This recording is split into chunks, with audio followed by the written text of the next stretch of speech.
Сәлеметсіздер ме? Менің атым Тұрсынбекова Анар Ерікқызы.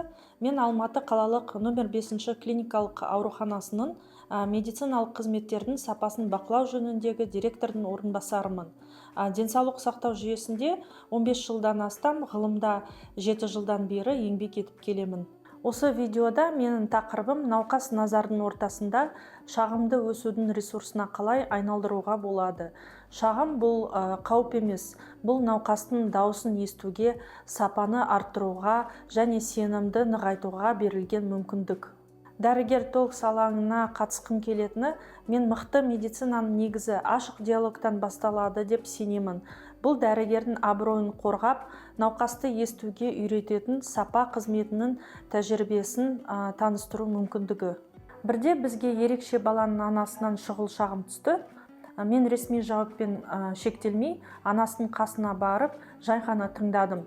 Шағым артында күдік, қорқыныш, баласының болашағына алаңдаушылық жатқанын түсіндім.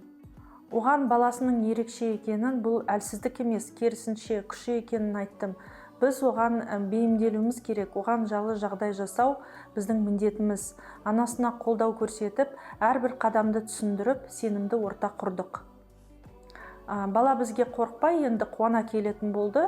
Біз тек сенім орнатып қойған жоқпыз, сонымен қатар тіс санациясын толық жүргізе алдық.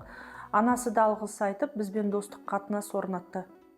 Мен бір нәрсені анық түсіндім. Науқастар ресми жауапты емес, адамдық қарым қатынасты күтеді. Сенім мен нағыз медицинаның мәні осында. Біз ауруханада Колгари-Кембридж әдісін енгізіп жатырмыз. Онда дәрігер әрбір әрекетінің құрметпен түсіндіреді. Бұл шағымдарды азайтып, медицина қызметкерлерінің абыройын арттыру жолы.